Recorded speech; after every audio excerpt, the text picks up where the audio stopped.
कई बार हमने ऐसे बच्चे देखे हैं जो बहुत चुप रहते हैं या फिर बहुत स्टबर्न और रिजिड होते हैं और रूटीन चेंज होती है तो वो रोने लगते हैं या अग्रेसिव हो जाते हैं।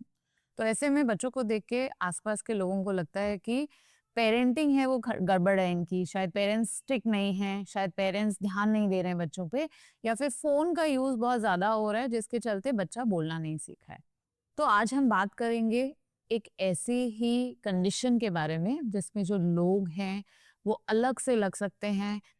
जो उनका जो तरीका है लाइफ को हैंडल करने का, बातचीत करने का, रूटीन हैंडल करने का, वो अलग हो सकता है और उसके चलते हम उनको जल्दी से लेबल कर देते हैं। तो आज हम बात करेंगे ऑटिज्म स्पेक्ट्रम डिसऑर्डर के बारे में, जो कि एक न्यूरो डेवलपमेंटल कंडीशन है। न्यूरो डेवलपमेंटल का मतलब है कि ये जिस रूप में ब्रेन विकसित होता है, डेवलप होता है, उसको अफेक्ट करती है। तो ज्यादातर जो ये इलनेस है वो बचपन से ही स्टार्ट हो जाती है। ये अर्ली चाइल्डहुड में इसके साइंस डेवलप होने लगते हैं, बट जरूरी नहीं है कि अर्ली चाइल्डहुड में ये टाइमली रिकॉग्नाइज हो जाए। इसका रीज़न ये है कि जो सोशल डिमांड्स होती हैं वो बढ़ती रहती हैं जैसे-जैसे बच्चा डेवलप होता रहता है, और कई बार शुरुआत में ये चीज़ रिकॉग्नाइज़ ना होकर लेट रिकॉग्नाइज़ होती है, क्योंकि जब सोशल डिमांड है वो बच्चे के रिसोर्सेज को एक्सीड कर जाती है। ऑटिज्म स्पेक्ट्रम डिसऑर्डर के जो सिम्पटम्स हैं वो सोशल कम्युनिकेशन और सोशल इंटरेक्शन में दिखाई देते हैं, या फिर restricted repetitive pattern of behaviour में दिखाई देते हैं।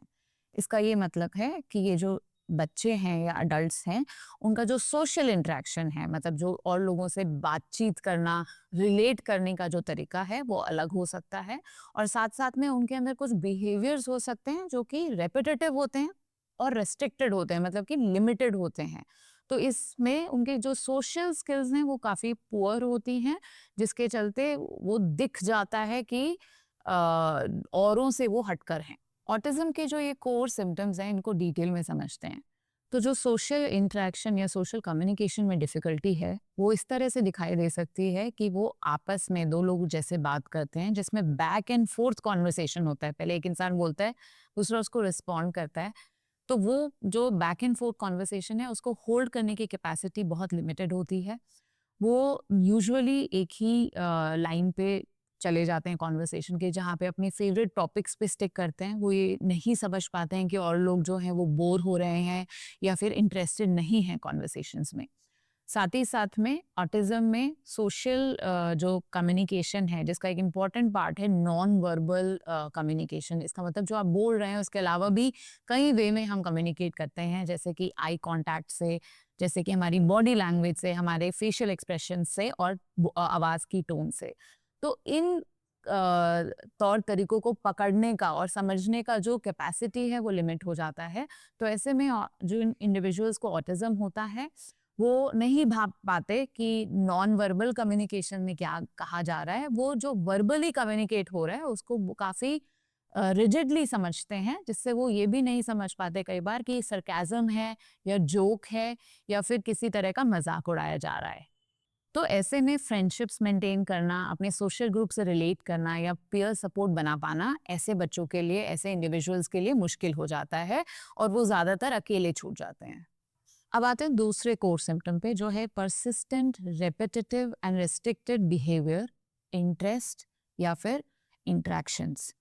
तो इनमें क्या आता है कि ऐसे जो इंडिविजुअल्स हैं जो ऑटिज्म से स्ट्रगल कर रहे हैं, उनका रेस्ट्रिक्टेड बिहेवियर होता है। इसका मतलब है कि डिफरेंट टाइप्स या वेराइटीज जो होती है उनके बिहेवियर में नहीं होती हैं।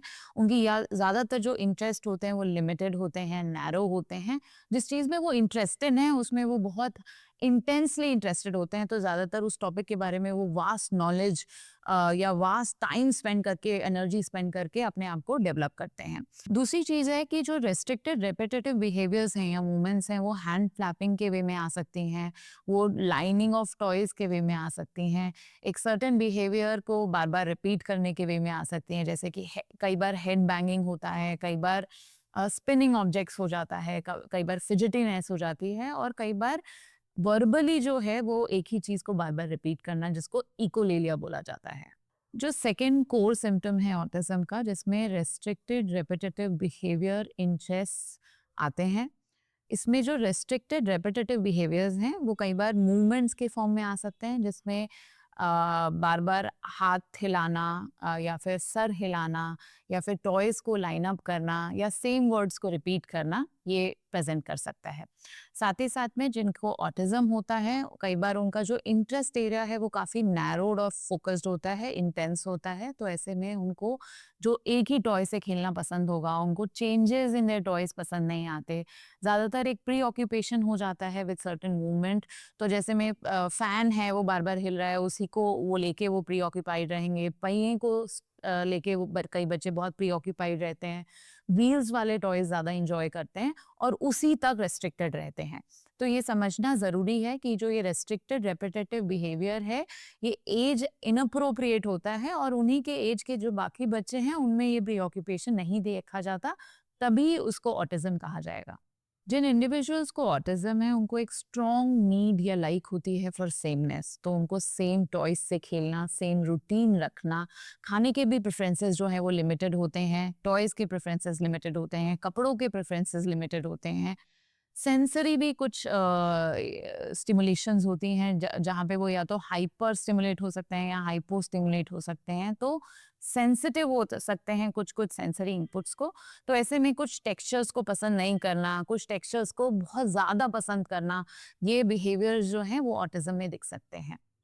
ऑटिज्म में सेंसरी इनपुट्स को लेके भी कई बार अनयूजुअल रिएक्शंस देखे जाते हैं, जिसको स्टिमिंग भी कहा जाता है। कुछ बच्चे अपने आप को सेंसरी स्टिमुलेशन प्रोवाइड कर रहे होते हैं, जो कि वो एक ही वे में गोल गोल घूमकर या फिर एक ही वे में हेड बैंग करके या किसी भी चीज़ को बार बार देख के, कूद के, कहीं ऊपर चढ़ेंगे फिर नीचे कूदेंगे या फिर कोई सरफेस को बार बार टच करेंगे या कोई सर्टेन साउंड्स हैं उनको बार बार निकालेंगे या फिर कुछ साउंड्स या लाइट्स को लेके एक्सट्रीम सेंसिटिविटी होती है, जहाँ पे बच्चा चिड़चिड़ा महसूस कर सकता है या फिर अगर वो साउंड्स होते हैं तो उस वक्त बच्चा अग्रेसिव हो जाता है। तो ये जो कुछ साइंस एंड सिम्टम्स हैं, ये ऑटिज्म का पार्ट हो सकते हैं, जो कि repetitive restricted pattern of behaviour या इंटरेस्ट में आता है। ये बात जाननी बहुत ज़रूरी है कि ये एज इनअप्रोप्रिएट होती है और परवेजिव नेचर की होती है, मतलब कि कंटिन्यूड रहती है और काफ़ी हद तक लिमिटेड होती है, रेस्ट्रिक्टेड होती है। जैसा कि हमने बात की, न्यूरो डेवलपमेंटल कंडीशन है, इसका मतलब ये सिम्टम्स जो हैं अर्ली चाइल्डहुड से आ जाते हैं, बट कई बार इनको पकड़ में आने में या दिखने में काफ़ी समय लग जाता है। उसका कारण ये होता है कि यंग एज में बच्चे के ऊपर जो डिमांड्स प्लेस होते हैं या बच्चे का जो बिहेवियर उससे एक्सपेक्ट किया जाता है वो लिमिटेड होता है। और जैसे जैसे बच्चा बड़ा होता है, जैसे जैसे उसका जो सोशल इंटरेक्शन का एरिया है वो बढ़ता है, तो ऐसे में ये जो डेफिसिट है ये ज़्यादा विजिबल हो जाती है। बहुत सारे लोगों का मानना है कि ऑटिज्म जैसी बीमारियां पहले तो नहीं होती थी, तो कहीं ना कहीं ये आजकल के लाइफस्टाइल का एक रीज़न है, जो कि ऑटिज्म जैसी बीमारियां निकल के आ रही हैं, बच्चों में रिकॉग्नाइज हो रही हैं। तो यहाँ पे ये समझना ज़रूरी है कि पहले अवेयरनेस ही नहीं थी ऑटिज्म को लेके। ये एक नई बीमारी नहीं है, ये एक नई तरह की दिक्कत नहीं है, ये हमेशा से एग्जिस्ट की है, बट पहले इस तरह के बिहेवियर्स को रिकॉग्नाइज नहीं किया जाता था, उसका कारण समझा नहीं जाता था। तो ऐसे बच्चों को अनयूजुअल या एबनॉर्मल बोल के छोड़ दिया जाता था और उनके बारे में समझ कम थी। ऑटिज्म काफ़ी कॉमन कंडीशन है, इवन दो लोगों को लगता है कि एक रेयर है। 100 में से एक इंसान को ऑटिज्म हो सकता है और इंडिया में जो स्टैटिस्टिक्स देखे गए हैं उसके हिसाब से 1 इन 68 या 1 इन 67 people can have autism. Autism जो है वो, अगर आपने नाम देखा होगा, तो ऑटिज्म स्पेक्ट्रम डिसऑर्डर की तरह बोला जाता है। इसका ये मीनिंग है कि ये एक पर्टिकुलर सिम्टम में ही एग्जिस्ट नहीं करता है। इसकी जो सिम्टम प्रोफाइल होती है वो स्पेक्ट्रम की तरह होती है। स्पेक्ट्रम का मतलब है कि माइल्ड, मॉडरेट, सिवियर से लेके अलग अलग इंटेंसिटी के अलग अलग सिम्टम्स प्रेजेंट कर सकते हैं। इसी का कारण है कि दो इंडिविजुअल्स जिनको ऑटिज्म है, हो सकता है कि वो अपने बिहेवियर्स में, अपने लाइफ की रूटीन को लेके जीने के तरीके में बहुत अलग हो सकते हैं। अब बात करते हैं ऑटिज्म का जो प्रेवलेंस है, क्या उसमें जेंडर डिफरेंसेस हैं। तो ऐसा देखा गया है कि 3 to 4 टाइम्स मेल ज़्यादा डायग्नोस होते हैं ऑटिज्म से एज कम्पेयर टू फीमेल्स। अब इसके कई कारण जो हैं वो हाइपोथेसाइज किए गए हैं, जिसमें से कुछ कारण ये हैं कि फीमेल्स जब सोशली आउटगोइंग नहीं होती हैं, तो उनको शाई लेबल कर दिया जाता है, तो वो बिहेवियर जो है वो फीमेल्स में एक्सेप्टेबल होता है, इसलिए कई बार मिस हो जाता है। साथ ही साथ में बहुत बार देखा गया है कि फीमेल्स जो हैं वो कई बार जो बिहेवियर्स हैं उनको अच्छे से मास्क कर लेती हैं, तो वो सोशल स्किल्स और लोगों की देख के सीख जाते हैं और उसको एक तरह से अपने बिहेवियर में ले आते हैं, not by default but by a actual way of learning and thinking. तो उस वे में भी कई बार ऑटिज्म जो है वो इजीली रिकॉग्नाइज नहीं होता है इन गर्ल्स। कई बार ऑटिज्म जो है वो अर्ली चाइल्डहुड में या अर्ली एज में मिस हो जाता है, तो ऐसे में जो इंडिविजुअल्स हैं उनके ऑटिज्म वाले सिम्टम्स कंटिन्यूड रहते हैं, और जब उनके ऊपर डिमांड जो है सोशली वो ज़्यादा बढ़ जाती है, तो तब एनजाइटी डिप्रेशन के वे में वो क्लिनिक में प्रेजेंट करते हैं।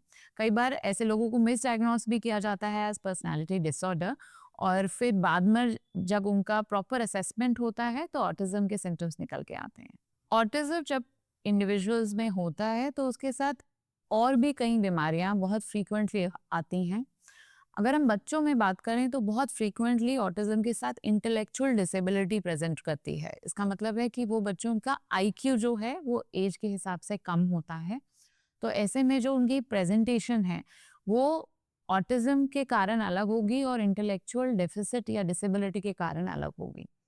कुछ बच्चों में ऑटिज्म जो है वो एडीएचडी के साथ भी एग्जिस्ट कर सकता है। एडीएचडी एक अलग तरह के न्यूरो डेवलपमेंटल कंडीशन है जिसके सिम्टम्स हम एक अलग वीडियो में कवर कर चुके हैं। तो ऑटिज्म और एडीएचडी भी साथ में को एग्जिस्ट कर सकता है।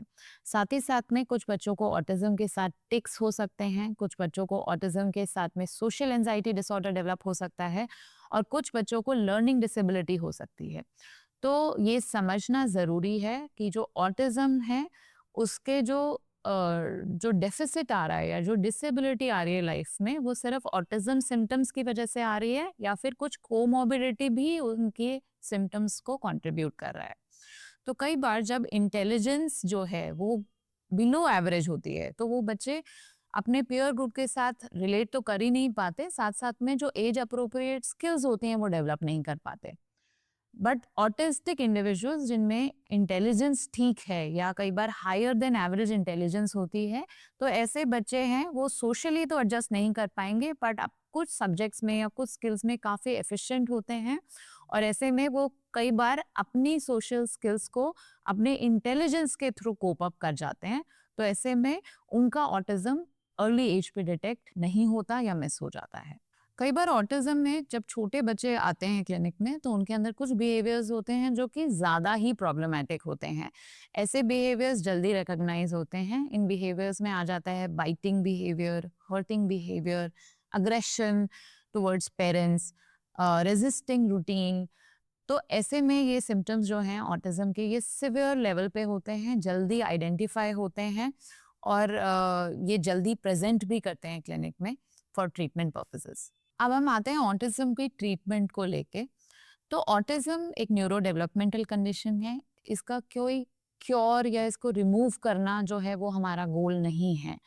ऑटिज्म है एक ऐसी कंडीशन जहाँ पे हमारा ब्रेन डिफरेंट वे में फंक्शन करता है बट उसके फंक्शन में कोई कमी नहीं होती। तो जब डिफरेंट वे में फंक्शन करता है ऐसे में इन्वायरमेंट को मॉडिफाई करना ऐसे बच्चों की नीड्स के लिए ज़्यादा इम्पोर्टेंट हो जाता है। जब ट्रीटमेंट की बात आती है ऑटिज्म में तो ज़्यादातर जो फोकस रहता है वो कोमॉर्बिडिटीज़ पे रहता है।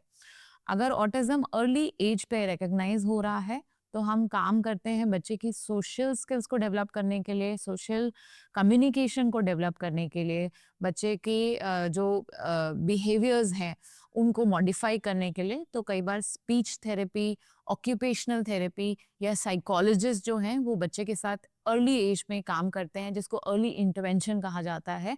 और इस वक्त काम करके जो रिजल्ट आता है बच्चों के बिहेवियर में वो काफ़ी अच्छा आता है, बिकॉज ये एक ब्रेन का डेवलपिंग या ग्रोइंग टाइम है, और ऐसे में जितना अच्छा स्टिमुलेशन बच्चे को प्रोवाइड किया जाएगा बच्चा उतना ही रेस्पॉन्ड करेगा। कई बार जो ऑटिज्म में ट्रीटमेंट के ऊपर बात हो रही होती है वो कोमॉर्बिडिटीज़ की हो रही होती है। तो जब हम ट्रीटमेंट और कोमॉर्बिडिटीज़ की बात करें तो वहाँ पे ये जानना भी ज़रूरी होता है कि क्या बच्चे का आईक्यू लेवल एवरेज है, बिलो एवरेज है। ये जानना ज़रूरी है कि बच्चे को एडीएचडी के सिम्टम्स तो नहीं हैं। ये भी जानना ज़रूरी है कि कई बार जो स्कूल में डिफ़िकल्टीज़ आ रही हैं वो स्पेशल लर्निंग डिसेबिलिटी के कारण तो नहीं आ रही हैं, या फिर ये भी जानना ज़रूरी है कि कई बार बिकॉज़ इस तरह के बच्चे सोशली आइसोलेटेड फ़ील करते हैं, दोस्त नहीं बना पाते, बच्चे उनका बिहेवियर एब्नॉर्मल समझ के उनका मज़ाक उड़ाते हैं, तो कई बार बुलिंग होती है, या फिर उनके सेंसरी जो स्टिमुलेशन है वो ओवर होने के कारण उनको वो अनकंफर्टेबल फ़ील करते हैं कुछ सोशल सेटिंग्स में। तो ऐसे में जो ट्रीटमेंट ऑप्शंस हैं वो उसी कंडीशन के हिसाब से मॉडिफाई होते हैं। अगर एडीएचडी है तो कोमॉर्बिड एडीएचडी को ट्रीट किया जाता है। अगर इंटेलेक्चुअल डिसेबिलिटी है तो इंटेलेक्चुअल डिसेबिलिटी को समझा जाता है, बच्चे की स्ट्रेंथ्स को आइडेंटिफाई किया जाता है और पेरेंट्स को गाइड किया जाता है कि किस वे में वर्क करना है। अगर स्पेशल लर्निंग डिसेबिलिटी है तो ऐसे में टीचर्स और स्पेशल एजुकेटर्स की हेल्प से बच्चे को एक्स्ट्रा सपोर्ट प्रोवाइड किया जा सकता है, ताकि बच्चा अपने लेवल पे सीख पाए और अच्छे से अकोमोडेट कर पाए क्लासरूम लेवल्स पे। इसके साथ में अगर सोशल एंजाइटी या डिप्रेशन जैसे सिम्टम्स आ रहे हैं बच्चे को, तो बच्चे की सेल्फ एस्टीम पे वर्क करना, बच्चे की सोशल स्किल्स पे वर्क करना, लाइफ स्किल्स पे वर्क करना इंपॉर्टेंट हो जाता है, जो कि साइकोलॉजिस्ट, स्पीच थेरेपिस्ट और ऑक्यूपेशनल थेरेपिस्ट काम करते हैं। तो ऐसे में साइकाइट्रिस्ट का रोल हो सकता है कि वो सारे एक तरह से मॉनिटर करे प्रोग्रेस को, साथ साथ में कॉमॉर्बिडिटीज़ के लिए अगर मेडिकल ट्रीटमेंट इंटरवेंशन ज़रूरी है तो उस चीज़ पे वर्क करे। जब हम मेडिकेशंस की बात करें तो कई बार जैसे कि हमने बात की थी, कुछ बच्चों में एग्रेशन, सेल्फ इंजरी के सिम्टम्स ज़्यादा हो सकते हैं। ऐसे में उसको मैनेज करने के लिए भी मेडिकेशंस दी जाती हैं। कुछ बच्चों के अंदर इम्पल्सिविटी वाले सिम्टम्स बहुत ज़्यादा हो सकते हैं। कुछ बच्चों में सीजर डिसऑर्डर हो सकता है जिसका एक अप्रोप्रिएट ट्रीटमेंट ज़रूरी होता है। तो ऐसे में एक मेडिकल प्रोफेशनल का रोल इम्पॉर्टेंट हो जाता है। जो एनवायरमेंटल सपोर्ट है वो प्रोवाइड करना है, उसके लिए पेरेंट्स के साथ साथ में बाकी जो लोग हैं बच्चे के साथ रह रहे हैं उनको भी सपोर्ट और गाइडेंस की ज़रूरत पड़ती है। साथ साथ में स्कूल्स, एजुकेशनल इंस्टीट्यूट्स और टीचर्स का रोल इम्पॉर्टेंट हो जाता है, जहाँ पे वो बच्चे के जो डेफिसिट्स हैं उनको समझें, बच्चे के जो स्ट्रेंथ्स हैं उनको समझें, उनको राइट अप्रोप्रिएट वे में गाइड करें और बाकी जो क्लास है उसको भी सेंसिटाइज करें, ताकि ऐसे बच्चों को डिफरेंट समझ के उनका मजाक ना उड़ाया जाए, बल्कि उनको क्लासरूम्स में अकोमोडेशन प्रोवाइड की जाए। तो ऑटिज्म है उसको इसका जो स्टिग्मा है वो रिमूव करना बहुत ज़रूरी है। ऑटिज्म एक न्यूरो डेवलपमेंटल कंडीशन है। ये बैड पेरेंटिंग की वजह से या टू मच फ़ोन या स्क्रीन यूज़ की वजह से नहीं हो रही है, और एज अ सोसाइटी हमें इसके बारे में अवेयरनेस क्रिएट करनी चाहिए, जिससे हम उन इंडिविजुअल्स को राइट वे में अकोमोडेशन प्रोवाइड करें जिन्हें ज़रूरत है।